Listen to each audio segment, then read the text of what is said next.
Bem-vindo a todos a mais um episódio do ANTP Café. Hoje, com a presença ilustre, daqui a pouco a gente conta para você. Aliás, você vai ver daqui a pouco, né? Bom, o governo federal, você deve ter acompanhado isso, liberou 10 bilhões e meio de reais para a renovação da frota naquele programa, o PAC 3. E agora, o nosso convidado, Denis Andia, secretário nacional de Mobilidade Urbana do Ministério das Cidades, a famosa CEMOB, vem falar com a gente aqui sobre os detalhes desse programa e os futuros passos da CEMOB.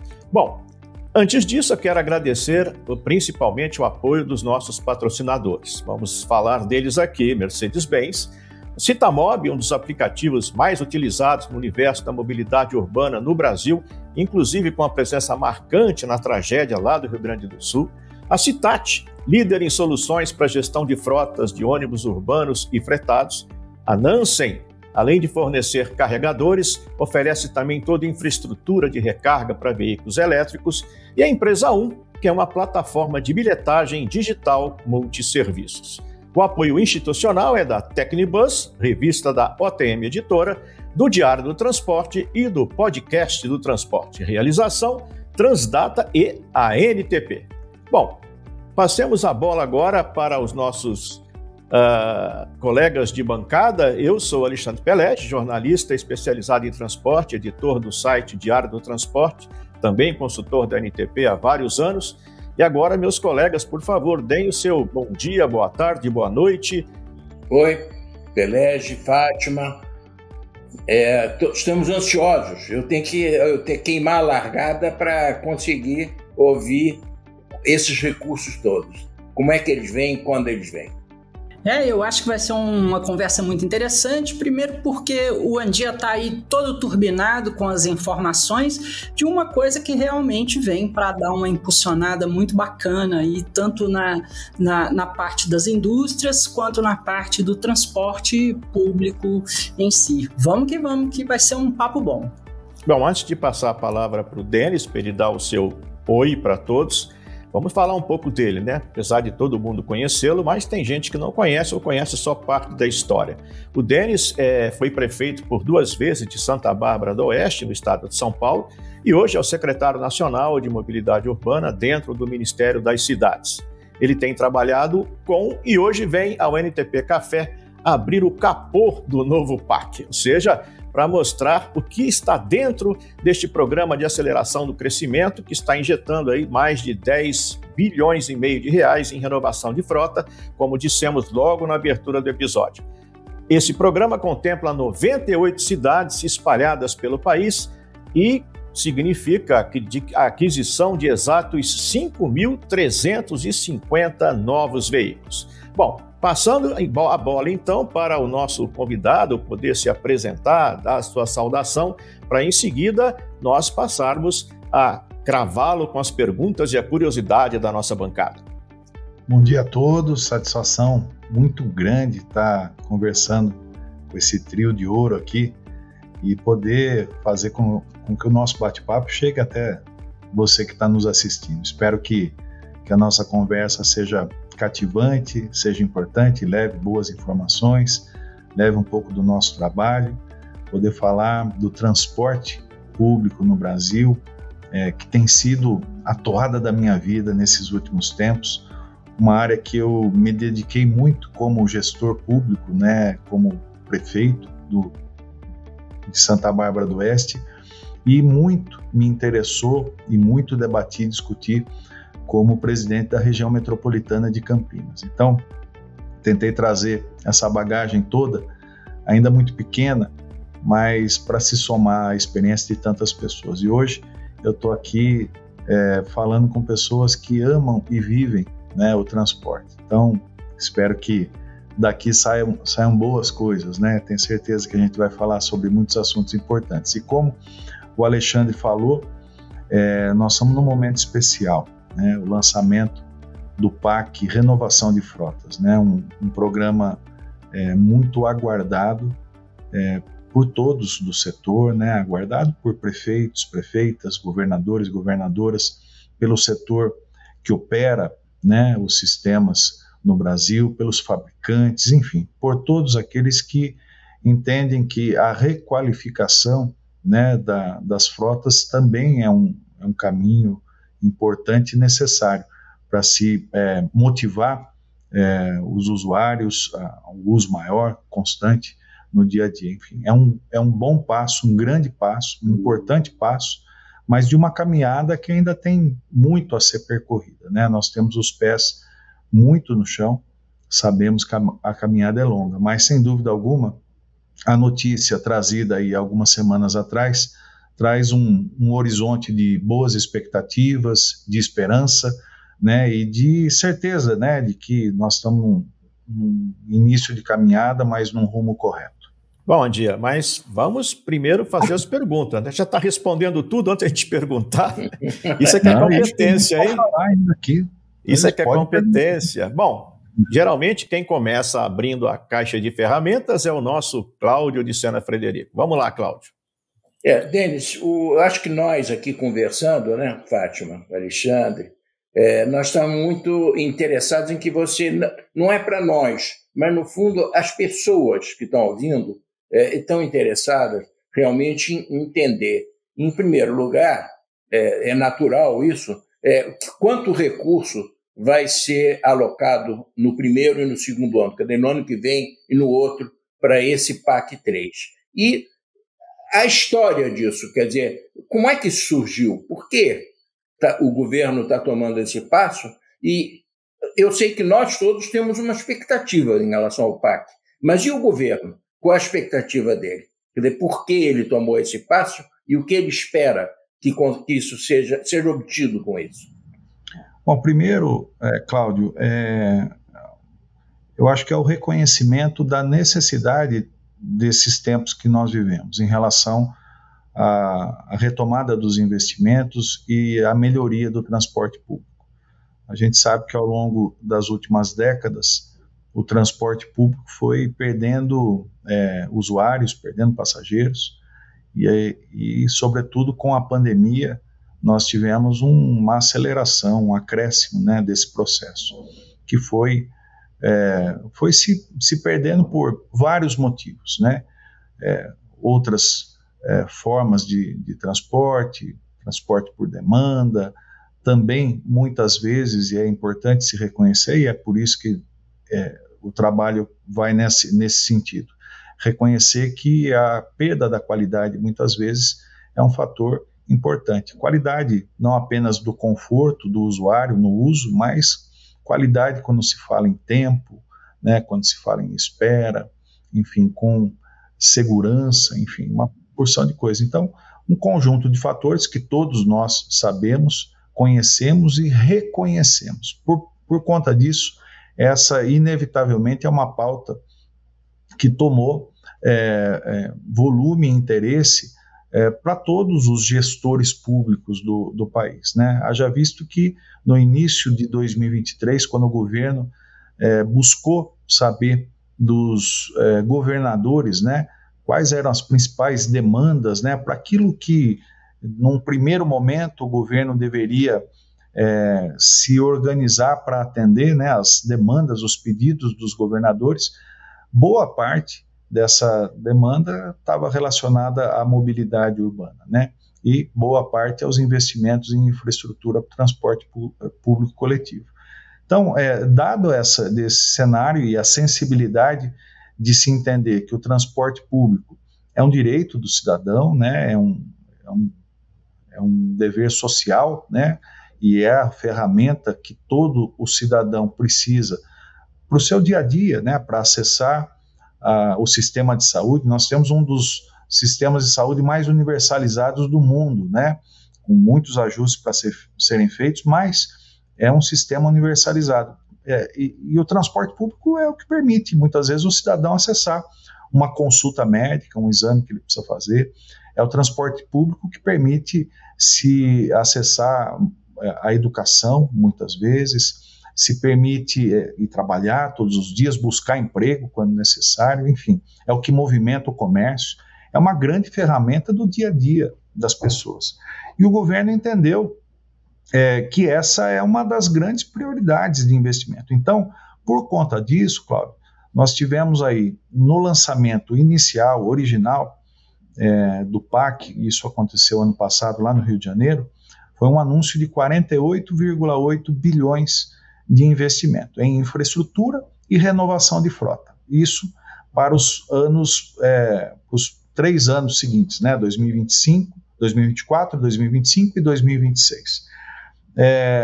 Desse pacote todo, é importante ressaltar, nós fizemos uma análise de toda a carteira de obras que já existia, que já estava em andamento, que faziam parte dos outros programas, né, dos outros PACs e investimentos.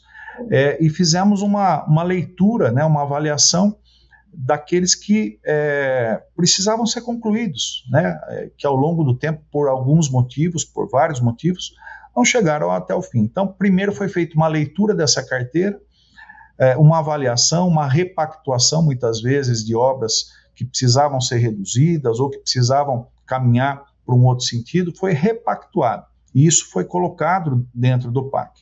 Mais ou menos confere a uns 2 bilhões, um pouquinho mais do que isso, desses 48,8. Também as demandas que vieram dos governadores, lá no primeiro momento. Isso corresponde a mais ou menos a uns 12, 13 bilhões. Enfim, sem a rigidez aí da somatória dos números, mas algo em torno de 33 bilhões foi o que foi reservado para as duas frentes novas, né, de novos projetos. Uma delas, o Refrota, a renovação de frotas, e a outra, a infraestrutura. Desses 33 bilhões, 27 bilhões foram para a infraestrutura, metrôs, trens, BRTs, corredores, enfim.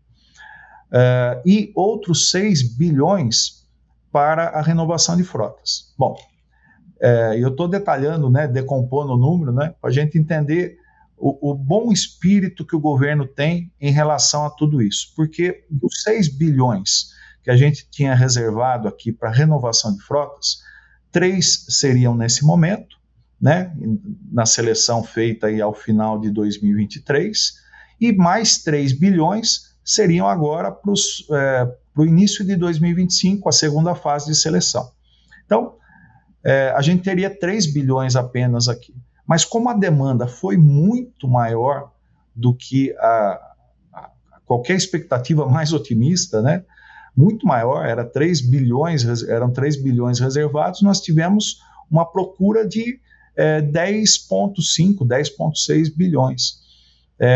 Na verdade, um pouco mais, 12 bilhões, né? Alguns poucos pedidos, algumas poucas solicitações não puderam ser atendidas por conta da limitação de quem pediu, né? Mas todo mundo que estava apto a receber o recurso, recebeu. Então, de 3 bilhões, nós saltamos para 10,5 bilhões. É sinal de que o governo apostou numa boa ideia, se surpreendeu com o resultado e a demanda dessa boa ideia e topou investir ainda mais. Então, nós saímos aí para um patamar 3,5 vezes maior do que era a ideia original. Esse 10,5 bilhões anunciado aí há 2 ou 3 semanas atrás, ele reflete isso. Disso tudo, nós temos uma parcela que é para trilhos, né, que foram as solicitações recebidas para a renovação dos veículos e trilhos.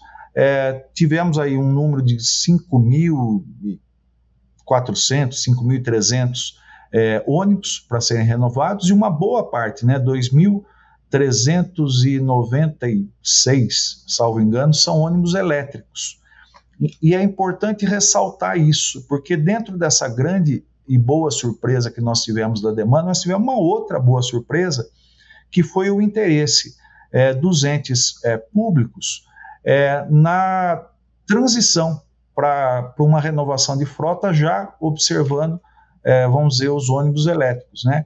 E vou ser bem sincero, acho que talvez a pessoa mais otimista aqui de todos, se não sou eu, era eu junto com alguns outros parceiros de trabalho aqui, mas a nossa expectativa, talvez indo muito longe, seriam 600 veículos elétricos, né? E a gente teve quase 2.500, né? Então foi muito mais do que a gente imaginava. e não apenas veículos, né? Nós estamos falando de um cuidado que nós tivemos na estruturação, também ofertar a infraestrutura de recarga, que é tão necessária quanto para a implantação. Nós temos feito a capacitação em relação a isso, podemos falar um pouco mais em detalhes aí, né? Eu estou respondendo sem ser perguntado já, né? Não, tudo bem. É o meu jeito aqui. Mas eu queria voltar um pouquinho aí no que o Cláudio falou, o Denis, que então, eram 3 bilhões, saltou para 10,5, mas e aí? Aí comeu os 3 milhões, os 3 bilhões do ano que vem? O que vem no ano que vem? Não, nós vamos ter uma outra seleção que parte de mais 3 bilhões, né? Então, na verdade, aí só teve somatória nisso tudo, né? Realmente porque a demanda foi muito maior e ela foi bem-vinda, isso que é importante, né? Ela veio a mais, mas ela foi bem acolhida pelo governo, porque o governo entende que essa é uma pauta importante, não apenas pelo transporte, né? Porque a renovação das frotas é uma parte importante da qualificação, não é o todo, mas é uma parte importante. A renovação da frota ela traz consigo uma ativação da indústria né, de veículos tão necessária nesse momento, e ela traz também, como eu estava dizendo, a importância desse momento da transição, né, da energia, né? Então, o Brasil hoje tem uma frota muito pequena de ônibus elétricos, tem boas iniciativas mais pontuais, né? Cidade de São Paulo é um exemplo, né? Um ponto fora da curva da intenção de investimentos, mas o que nós estamos trazendo para o nosso cenário, nesse momento da transição para o ônibus elétrico, é a criação do mercado de ônibus elétrico, porque quando a gente sai de 1 ou 2 entusiastas, né, no assunto, e a gente abrange isso aí para pelo menos 60 municípios, espalhados em todas as regiões do Brasil, nós estamos dando início em vários pontos, capilarizando essa transição. O que coloca o Brasil, não apenas em termos de números, né, tudo isso consolidado, mas coloca o Brasil como um dos maiores mercados de ônibus elétricos aí dos próximos 2 ou 3 anos. Então, Denis, mas deixa eu te fazer uma pergunta que ficou, assim, me chamou muita atenção. E é a pergunta que eu vou passar para você explicar para a gente, para quem nos assiste. São apenas ônibus elétricos ou ônibus Euro 6? Aí a pergunta que não quer calar. Por que não tem a gás? Eu li a tabela toda. Quantos são a gás? Não são muitos, mas quem solicitou, né? Então a gás tem, acho que um município só, se eu não me engano. Ou seja, a demanda partiu dos municípios e não o governo federal que induziu essa demanda. Não é uma imposição. E acho que esse é o lado bom, viu, Alexandre? Porque, veja só, essa boa parte do trabalho que resultou nessa demanda amplificada, né, muito maior do que a gente até imaginava, foi um trabalho de convencimento, de entendimento junto primeiro a operadores e junto aos entes públicos, aos gestores públicos, né? Sobretudo os prefeitos e prefeitas. Nós tivemos aí um período de um bom debate em relação às dificuldades que os prefeitos têm vamos dizer, na condução financeira dos sistemas que operam nos seus municípios, e o que essa renovação de frota poderia trazer de benefício, né? Sobretudo para muitos municípios, aonde o subsídio ele já é uma realidade, né? É uma constante, e aonde se consome muito recurso, né? Mas muitas vezes, para alguns prefeitos, é importante esse modelo de investimento nos sistemas, que não apenas pelo subsídio financeiro, mas uma troca do subsídio financeiro por um subsídio de equipamentos, né? O que acaba sendo bom para o operador, bom para a prefeitura e, sobretudo, muito bom para o usuário que vai ter veículos aí renovados dentro do seu dia a dia.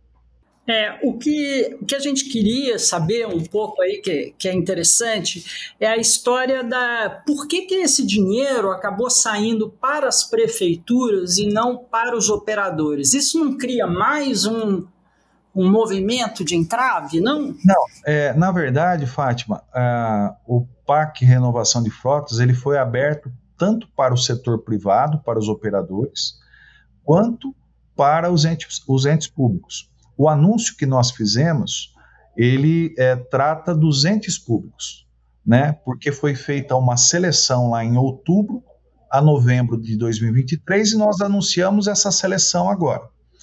A parte do operador privado, ela não tem essa janela com começo e fim, ela é permanente. Então, o PAC de Renovação de Frotas, ele está em aberto para os operadores.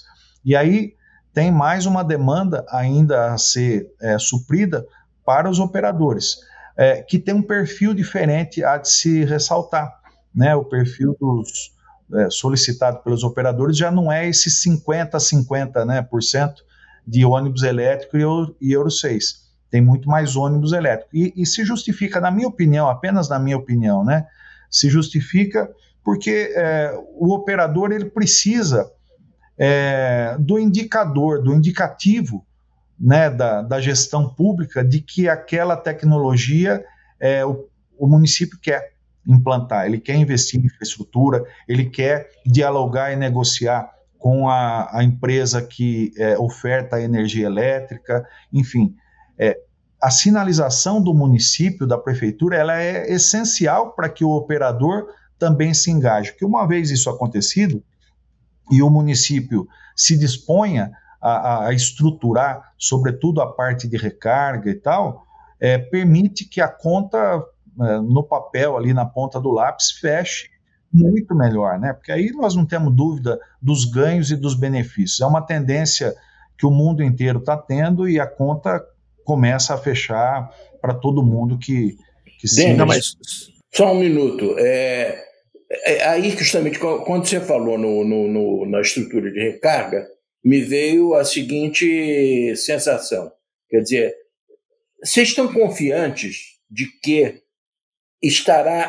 vai haver uma infraestrutura de recarga robusta a tempo de receber esses ônibus elétricos? Quer dizer, há algum compromisso, algum acompanhamento, não só os ônibus sejam comprados, mas que a prefeitura se prepare?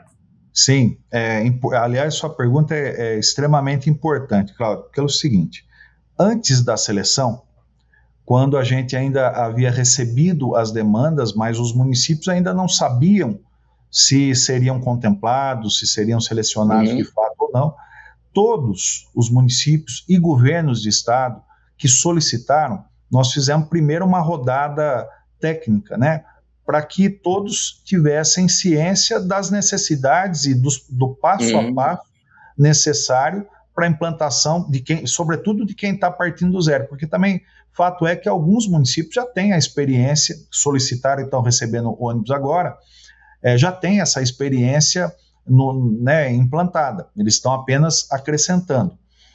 Mas alguns iam começar do zero, então nós fizemos um passo a passo orientando todos, se era isso mesmo que todo mundo desejava, ok. Bom, ao se fazer a seleção, também nós não aceitamos, por exemplo, nós não contemplamos ninguém que não tivesse ou já com a estrutura de recarga implantada, porque alguns municípios já têm, se não tem, tinha que fazer parte da solicitação. Então, todos aqueles que não tinham ainda a infraestrutura de recarga, a contemplação foi feita dos ônibus, da frota, juntamente com a estrutura de recarga. O que nós estamos fazendo agora, né? Após a seleção, nós estamos fazendo uma rodada de passo a passo, todas as etapas que são necessárias agora do ponto de vista técnico, chamando também prefeitos, prefeitas, governadores, no sentido da atenção, não apenas ao processo de aquisição, tanto dos ônibus, quanto da infraestrutura de recarga, mas o passo a passo necessário junto aos fornecedores de energia nos seus municípios. Então é um passo a passo que caminha tudo em paralelo.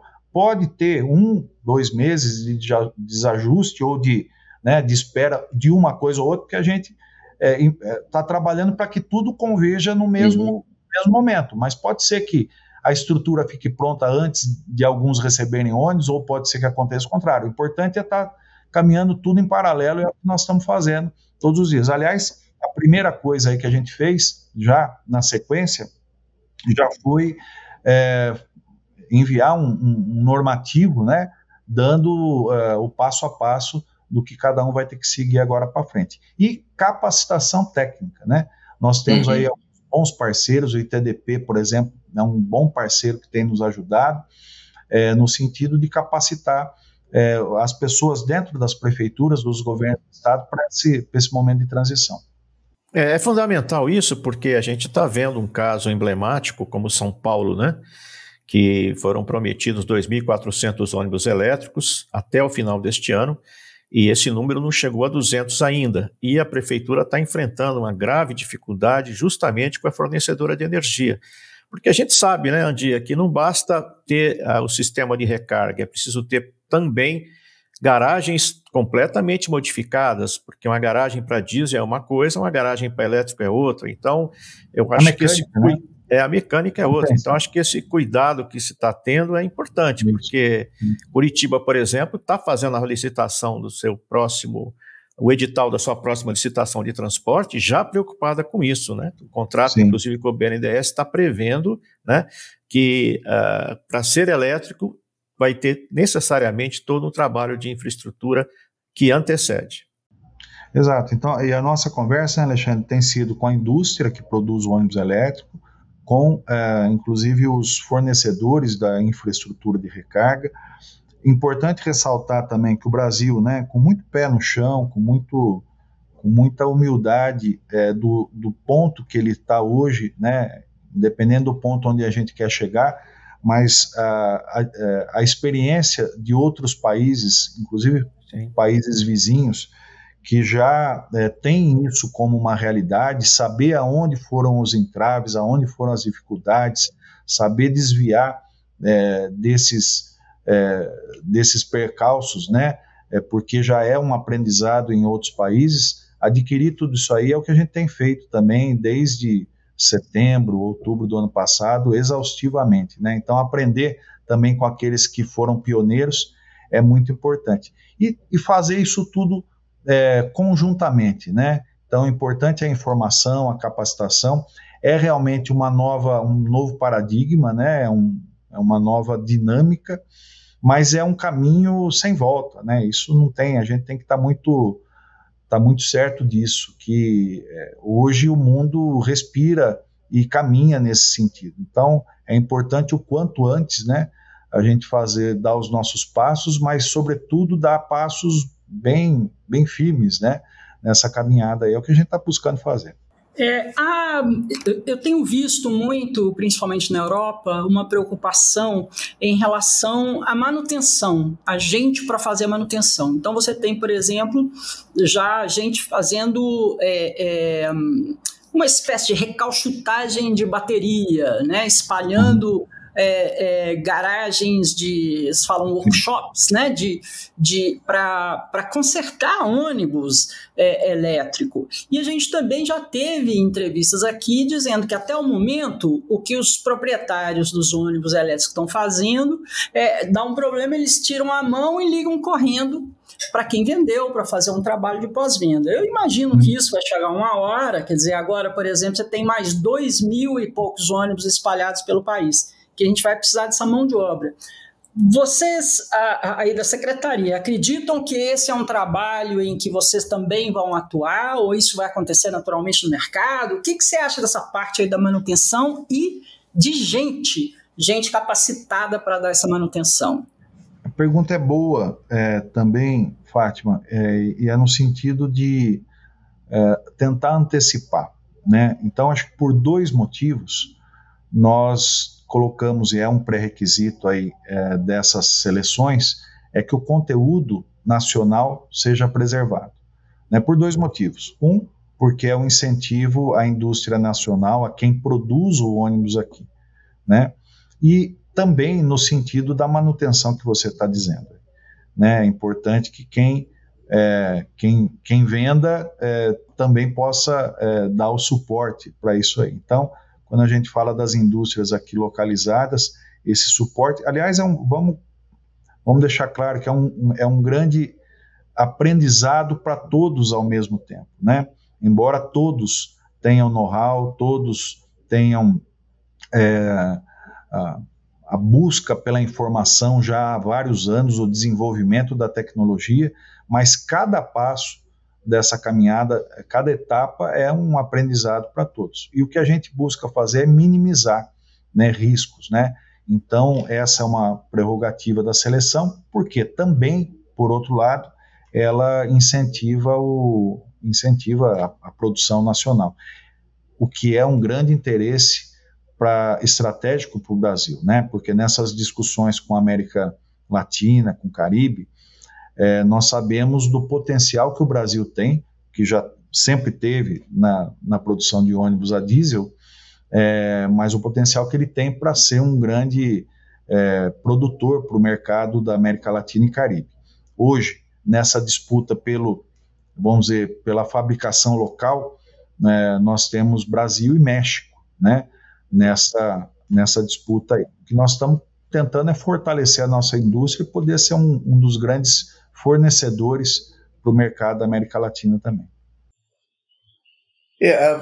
A dúvida, uma outra dúvida um pouco mais macro, Denis, é o seguinte: como você disse, isso foi uma atitude muito positiva do governo, olhar o que já tinha sido iniciado em PACs anteriores e selecionar o que ainda valia a pena retomar ou recomeçar ou começar mesmo e tudo mais. Mas isso também, e isso é natural, eu também já tenho bastante experiência de administração pública e administração pública municipal e estadual, vamos dizer assim, há um risco de descontinuidade. Quer dizer, se os engenheiros, prefeitos e etc. têm um grande entusiasmo de qualquer programa que venha a auxiliar a sociedade com recursos, ao mesmo tempo o maior medo de todos eles, por experiências passadas, é que eles comecem e de repente acaba a água. Quer dizer, aquele capô que nós estamos abrindo ali do PAC, de repente ele fecha na mão dele. Quer dizer, ele bota a mão para pegar alguma coisa e o capô fecha na mão. Então, quer dizer, é claro que não estou imaginando que você possa assegurar, ou coisa, nem que ninguém possa. Mas o fato é o seguinte: qual é a sua esperança? Vamos botar um termo assim, mais assim. Qual é a sua esperança que esse PAC deixe menos resíduo no final, consiga concluir mais coisas do que outros PACs? Você está falando da parte de infraestrutura, né, Cláudio?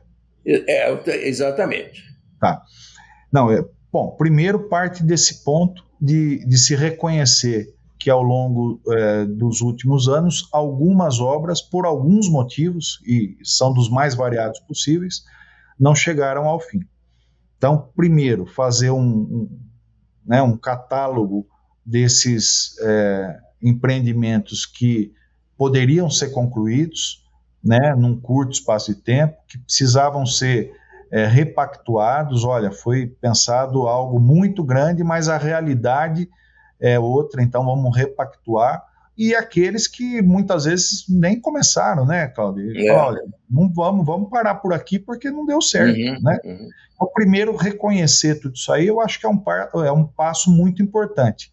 E com esse mesmo espírito que a nova seleção que nós vamos divulgar agora nas próximas semanas para infraestrutura, né, ela traz consigo uma análise dos projetos com muito critério, né, aprendendo com aquilo que foi selecionado no passado e que muitas vezes ao longo do tempo não deu certo, buscando aprender com isso. A seleção que nós vamos ter agora em breve é uma seleção que contempla projetos já mais maduros, parcerias público-privadas que têm, via de regra, um histórico de efetividade muito maior, né, quando você atrela a infraestrutura, né, a implantação com a operação, via de regra, ela é mais rápida, a obra se conclui mais rápido e ela funciona também adequadamente, porque quem está fazendo é quem tem que operar depois, né? Então há um interesse maior de que as coisas não apenas cheguem ao fim com rapidez, mas com eficiência, né? Então, vamos dizer, a participação da iniciativa pública em alguns projetos também vem sendo bastante considerada, e aqueles projetos que muitas vezes podem não estar maduros, né, projeto pronto, mas de estados, entes públicos ou prefeituras, enfim, que tem um histórico de acompanhamento, ou obras que já façam sentido a outras obras que nós já aportamos recursos, já apoiamos e que precisam ter continuidade, né? Então, o perfil do que vem pela frente é um perfil de obras muito mais pé no chão, muito mais analisado a fundo, né, e com viabilidade histórico de execução melhor, né? Exatamente para evitar essa tua preocupação, que é a preocupação de todos os brasileiros, né?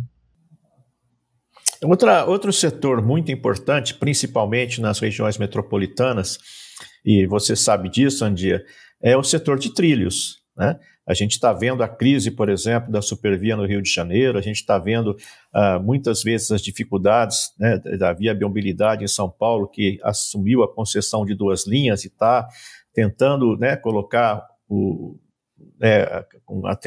indo direto ao ponto, colocar os trens nos trilhos, né? Essa é outra preocupação também, né? Enquanto a gente está preocupado com ônibus elétrico, temos que ficar preocupado também com trilhos, principalmente para atender a região metropolitana. Como está isso? A gente viu, claro, que nesse PAC 3 consta também investimento em trilhos. Podia contar um pouquinho para a gente sobre isso? Sim, dentro da parte do Refrota tem as solicitações para renovação de veículos de trilho, né? Que também estão sendo contemplados, se eu não estou enganado aqui na minha memória, eu acho que são 39 veículos sob trilhos, né? Que foram selecionados agora. Mas fora isso aí, a infraestrutura, né, Alexandre, necessária aí, e que nesse pacote de infraestrutura das altas e médias, dos altos municípios de grande e média capacidade, né, população, tem muito projeto bom, né? Talvez a gente não consiga atender todos os projetos por alguns motivos. Falta muitas vezes de um projeto mais amadurecido, falta muitas vezes alguma questão de viabilidade mais realmente acertada, mas fato é que a gente recebeu bons projetos para infraestrutura aí de metrôs, de trens urbanos, VLTs, e a nossa análise é dentro daquilo que a gente falava antes aí da pergunta do Cláudio, né? Aquilo que para em pé, projetos que param em pé. São Paulo, como algumas outras capitais, estão na vanguarda, né, dos investimentos. Recebemos pedidos de todos os municípios aí que já têm sistemas metroferroviários para suas ampliações ou novas linhas. E eu acho que essa é uma tônica desse investimento que vem agora em infraestrutura, né? Alta capacidade, média capacidade.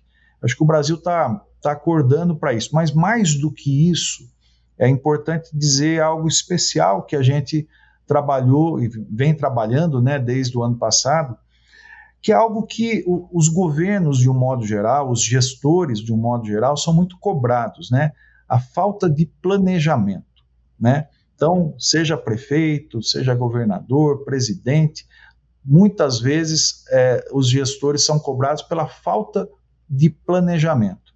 E aí reside uma parte importante do nosso trabalho, em paralelo a tudo isso que a gente está conversando.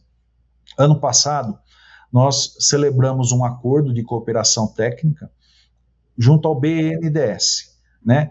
Esse acordo foi firmado ano passado e agora, né, nesse mês de maio, nós estamos celebrando a contratação para de fato já ir à rua e executar o trabalho, que é o quê? Um estudo das 21 regiões metropolitanas com mais de 1 milhão de habitantes em todo o Brasil, são 21 regiões com essa característica, para se estudar, levantar os dados e planejar os investimentos nessas 21 regiões para os próximos 30 anos, né, para que o governo federal saiba aquilo que ele tem que, na onde ele tem que investir, para que os governos estaduais saibam, para que as prefeituras saibam, para que o planejamento de todos os entes federais, estaduais, municipais, possam convergir para o mesmo ponto, né, de um transporte cada vez mais integrado entre si, entre os modais, cada vez mais universalizado e cada vez mais abrangente. Então é importante ressaltar. E dentro disso aí, o Alexandre, fundamentalmente vem, sobretudo para as cidades maiores e para as regiões mais adensadas, metropolitanas mais adensadas, o transporte sobre trilhos, ele é indiscutivelmente aquele que leva mais pessoas, é mais barato, enfim, e tem mais segurança para todos. Dentro dessa pesquisa toda aí, você está falando agora, provavelmente em junho, alguma coisa assim, o pessoal está indo para as ruas já botando a mão na massa. Isso, agora. Já está contratado já. Tá, e aí quando é que a gente vai ter resultados disso? Tem uma programação, claro, né? Quando é que saem os resultados? Ô, Fátima, ao final desse ano, 2024, a gente já vai ter uma prévia dos dados, de muitas informações. A conclusão do trabalho, do planejamento e tal, é ao longo do ano de 2025. Então, vamos dizer, a ideia é que todo o processo esteja concluído aí entre o ano de 2024, esse que nós estamos, e o ano que vem, para a gente olhar para os próximos 30 anos de desenvolvimento e de infraestrutura do transporte público nas principais regiões do Brasil. Denis, sobre o planejamento, sem dúvida nenhuma, o planejamento, vamos dizer assim, é crítico há muito tempo no Brasil. Mas é curioso porque muitas vezes ele não é crítico porque não existam planos. É porque os planos não são usados, né? Eles não são aplicados. É o fazejamento, que certas pessoas dizem, né? E tal. Mas eu diria até o seguinte, e eu acho que a preocupação de que os planos sejam bons é uma das ajudas para que depois eles sejam feitos, né? Plano mal feito, ninguém é bobo de ficar fazendo plano que o outro fez mal feito, né? Mas a dúvida é o seguinte, de qualquer forma, a continuidade é um dos grandes problemas. Ou seja, e quando a gente fala sobre renovação de frota, daqui a 10 anos você vai ter que renovar a frota outra vez. Mas quando se fala em infraestrutura, a coisa é diferente. Quer dizer, ou seja, há uma responsabilidade maior de que, de fato, não só se inicia a infraestrutura, e inclusive dentro do horizonte daquele governo, ele possa fazer com que conclua o possível, mas muita coisa não é possível. Só vai ser feita realmente num outro governo. Então, até que ponto, quer dizer, vocês têm condições, e o que eu quero dizer com isso é o seguinte, um dos grandes obstáculos no Brasil é que um outro governo vai buscar um outro recurso para fazer uma outra coisa, e não para concluir aquilo que já estava sendo feito. Então, eu acho que um dos grandes filtros para melhorar a nossa aplicação do planejamento é exatamente o filtro dos recursos. Quer dizer, ou seja, não dar filtro se não houver um entendimento. Exato. Você acabou respondendo, inclusive, a colocação, porque é bem isso. Veja só, quando a gente fala de um planejamento de longo prazo, né, seja para um município, uma cidade, para um país, nós estamos buscando um olhar que vá além de um período de mandato. Né? Acho que o grande problema, e não é aqui só no Brasil, né, em qualquer lugar do mundo, o grande problema é essa visão do curto prazo, né, a visão do mandato. Então, a cada 4 anos, você vai no solavanco, né, o que você faz, o que você consegue fazer em 4 anos, e eu acho que isso aí realmente isso daí não é o melhor caminho. E ainda tem um agravante, né, porque os governos estaduais e federais, eles se intercalam com os municipais, né? Então, a cada 2 anos, você renova o governo federal e os estaduais, e depois de 2 anos, você renova todos os municipais. Então, tem um agravante nisso tudo.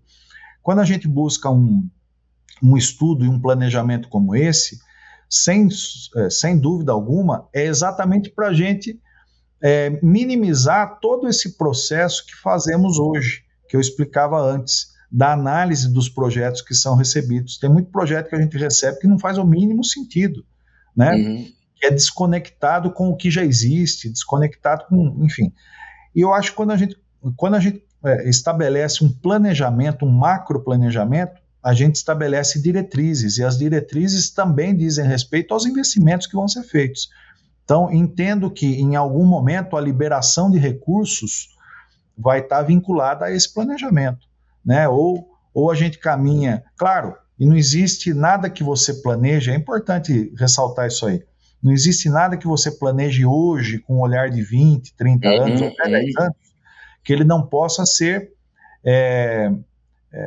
alterado ao longo do caminho, né? O mundo muda, a dinâmica das pessoas muda. Se a gente olhar 30 anos atrás, a dinâmica nossa de vida é inimaginável o que é hoje do que há 30 anos atrás.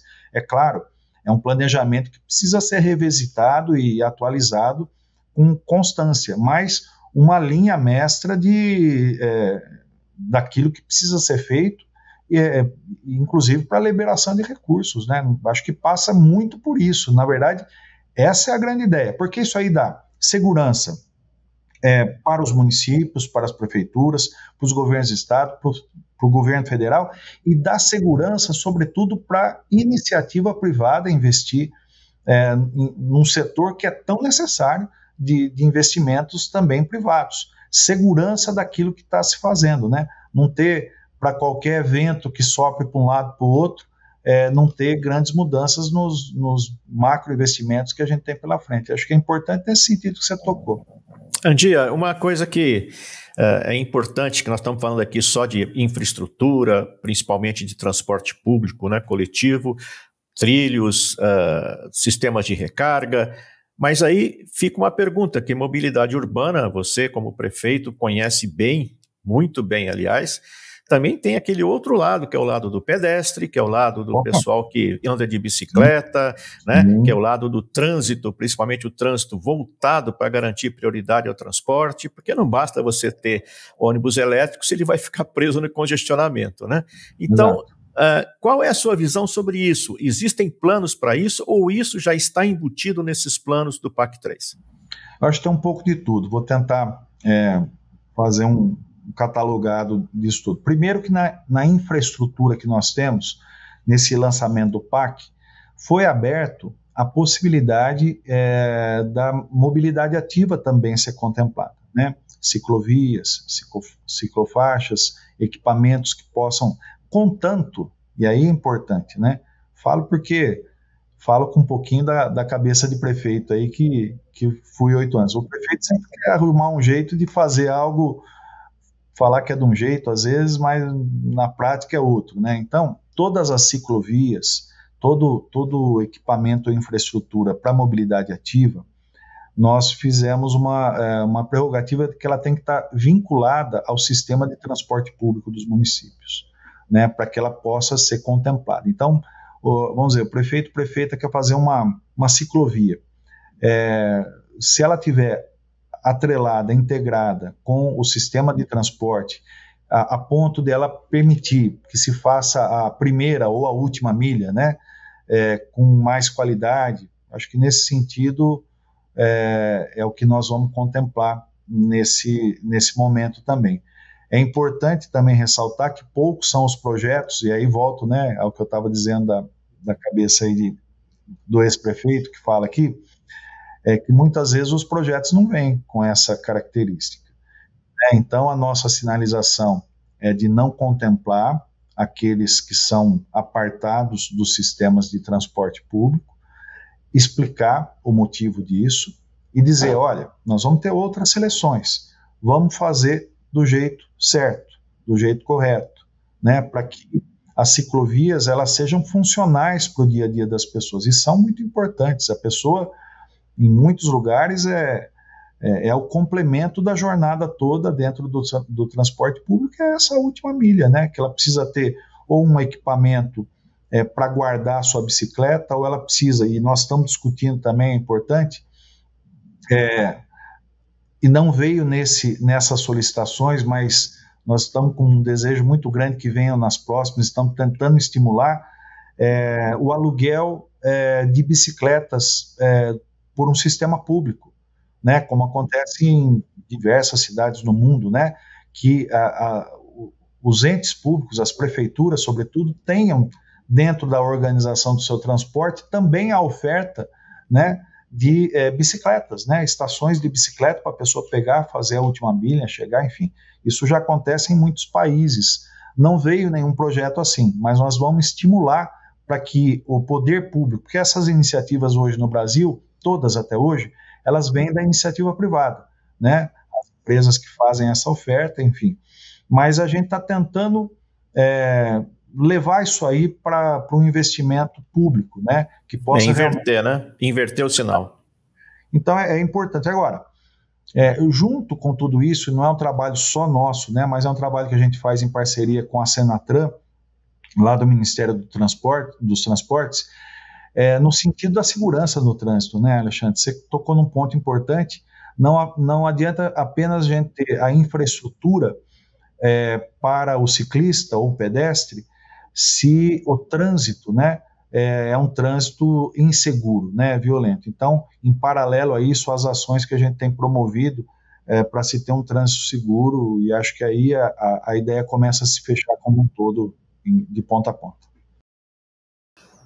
A gente teve uma conversa há um tempo atrás também sobre a capacitação do pessoal das prefeituras, né? Que se falava muito que tradicionalmente as prefeituras muitas vezes, quanto menor a prefeitura, inclusive, mais complicado, para apresentar um projeto de qualidade.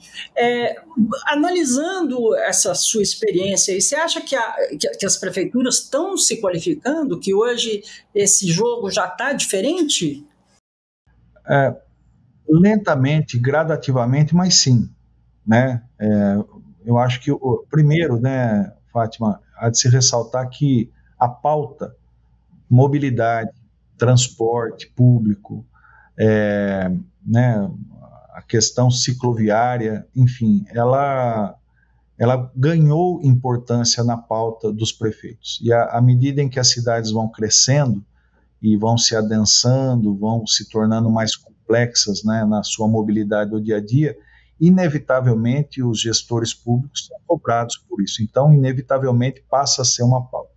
Ao passar a ser uma pauta, inevitavelmente o investimento da estrutura local vai também se amplificando. O que nós estamos tentando fazer aqui, estamos fazendo, na verdade, é uma relação muito próxima com prefeituras, sobretudo prefeituras, né, na capacitação. Nós entendemos que há uma demanda muito importante a ser suprida, que é a capacitação de profissionais, de técnicos que trabalham dentro das prefeituras para se planejar, se projetar sistemas cicloviários. Há uma deficiência muito grande. Eu fui prefeito de um município com 200 mil habitantes. Então, não é um município pequeno, não é uma estrutura pequena, né? Nós temos lá o setor de planejamento, enfim, bastante desenvolvido, mas carece de alguém especializado nisso, né? Então, quando a gente vai fazer, vamos dizer, uma ampliação, e no meu caso lá, eu tinha zero, não tinha um palmo de ciclovia, né? Quando eu assumi em 2013, não tinha um palmo de ciclovia. Eu entreguei com aproximadamente 42 quilômetros de ciclovias ou ciclofaixas. Aonde eu fui pegar respaldo para isso aí, né? Nas associações que cuidam dos interesses dos ciclistas, né? Então, foi a base técnica, foi esse pessoal que vive e convive com esse tema, né?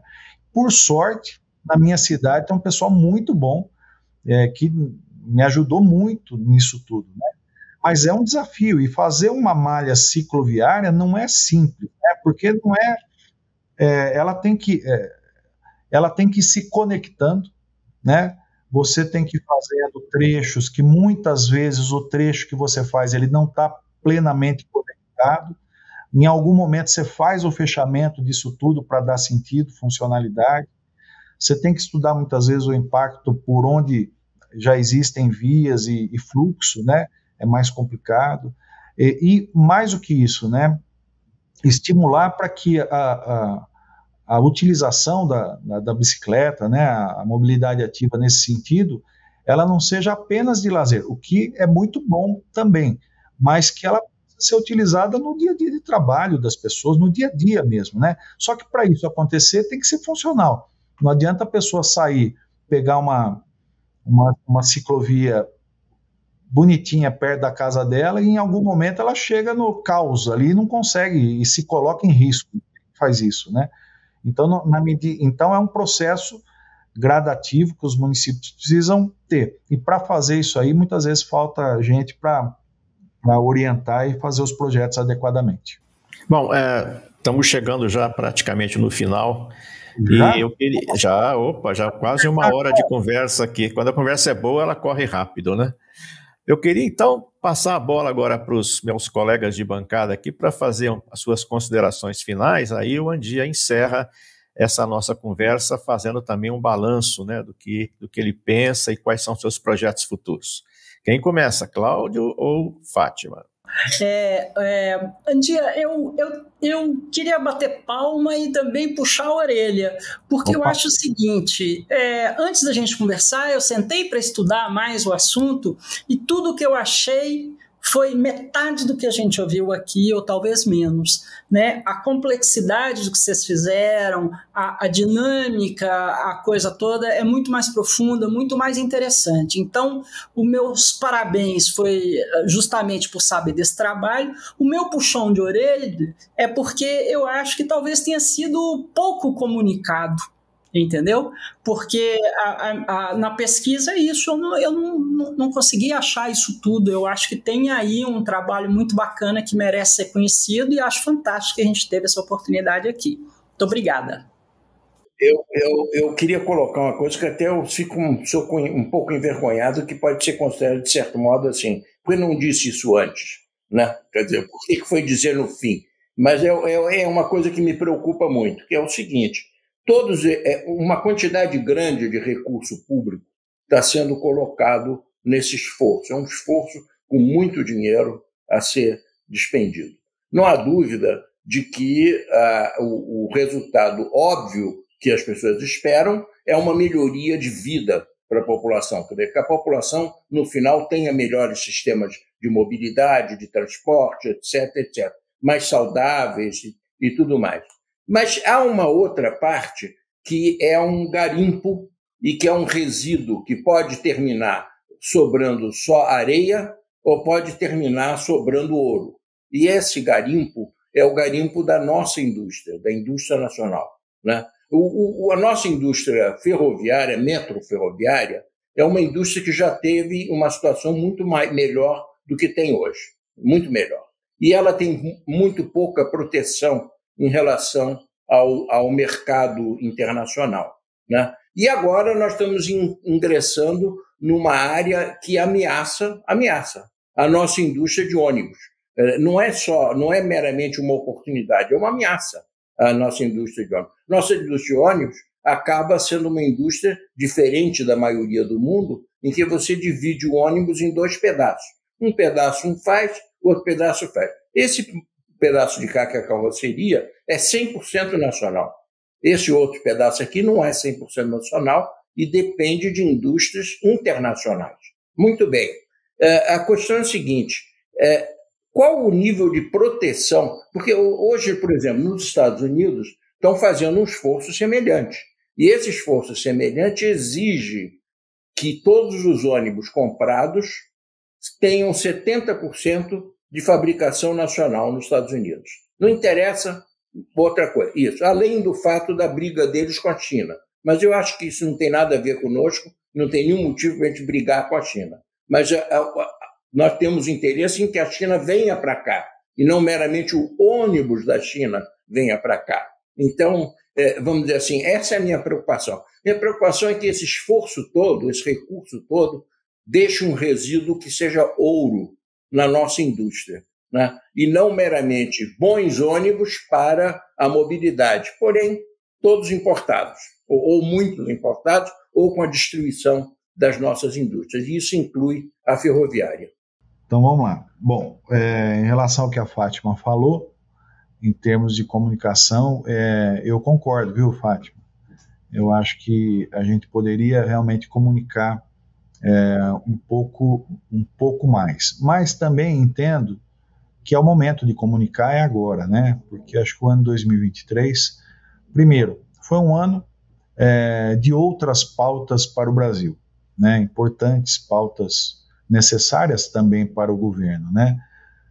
Entendo que entre outras, a reforma tributária, por exemplo, foi uma pauta importante. Mas, enquanto isso acontecia, foi quando a gente trabalhou, quando a gente foi desenvolvendo, né? O trabalho todo aí da renovação de frotas, por exemplo, não foi além, né, da busca do recurso foi a criação da demanda, é isso que deu trabalho, né? Convencer prefeitos e prefeitas de que esse era um caminho, porque havia uma resistência até metade do ano passado, um pouquinho mais da metade. A gente foi fazendo um trabalho de quebra disso. Eu acho que agora nós temos alguns bons resultados, a gente falou sobre algumas coisas aqui que já são resultados. Eu acho que esse é o momento de começar a comunicar, e sem dúvida alguma, isso aí é algo que a gente tem que fazer. Então, agradeço inclusive a consideração, porque ela é importante também saber que no teu feeling aí, a gente tem mais coisa ainda para deixar claro para todo mundo. Isso é um bom sinal que o trabalho, que é o mais importante, é o que está sendo feito. Vamos comunicar assim, viu? E, aliás, esse é uma grande oportunidade, uma grande ferramenta para a gente falar, esse bate-papo nosso aqui, que está chegando a muitas pessoas aí, com certeza. Do que o Cláudio falou, Cláudio, a gente teve um cuidado, sim, né? Também aqui, para a renovação de frotas, sobretudo aí, de trens, mas de ônibus também, né? 60% do conteúdo nacional, né? Então, isso impede que os ônibus meramente importados cheguem aqui. Monta lá em outro lugar, gera emprego em outro lugar e chega aqui, né? E muitas vezes com dificuldade de manutenção, como a própria Fátima colocou em algum momento, né? Então, isso daí é uma preocupação nossa desde o começo. A gente sabe que na questão dos ônibus elétricos, né, sobretudo, nós temos ainda um desafio, aí, um gap tecnológico, né, no que diz respeito às baterias. Então, por conta disso, esse percentual é nesse sentido também, porque é necessário nesse momento, mas a gente sabe também que hoje, né, através desse desafio que foi nos colocado e que está sendo superado, o estímulo ao desenvolvimento aí das estruturas de recarga, do desenvolvimento das tecnologias voltadas, inclusive, às baterias e a todo o processo, ele está sendo estimulado a partir desse momento aí. O que a gente deseja com tudo isso é que o Brasil possa se fortalecer na sua própria indústria, possa ser um país atraente também para investimentos de quem vem aqui montar unidades para fabricar aqui, para gerar emprego aqui, recolher impostos aqui, que esse movimento todo, né, dentro da indústria, dentro do Brasil, também possa encontrar espaços, né, para o seu desenvolvimento nos países aqui vizinhos da América Latina e Caribe. Bom, perfeito, Denis. A gente queria agradecer mais uma vez audiências, quem está nos assistindo, mas principalmente agradecer ao nosso convidado, Denis Andia, que mais uma vez veio aqui debater com muita qualidade, principalmente muita abertura, assuntos que são fundamentais para o transporte coletivo hoje no país. Então, gostaria mais uma vez de agradecer aos meus parceiros de bancada aqui, a Fátima Mesquita, ao Cláudio de Sena Frederico, e encerrar mais este episódio do nossa live ANTP Café. Mas, antes disso, claro, temos que agradecer àqueles que nos apoiam e que permitem que a gente fique e esteja no ar. E, se Deus quiser, por muito tempo ainda, né?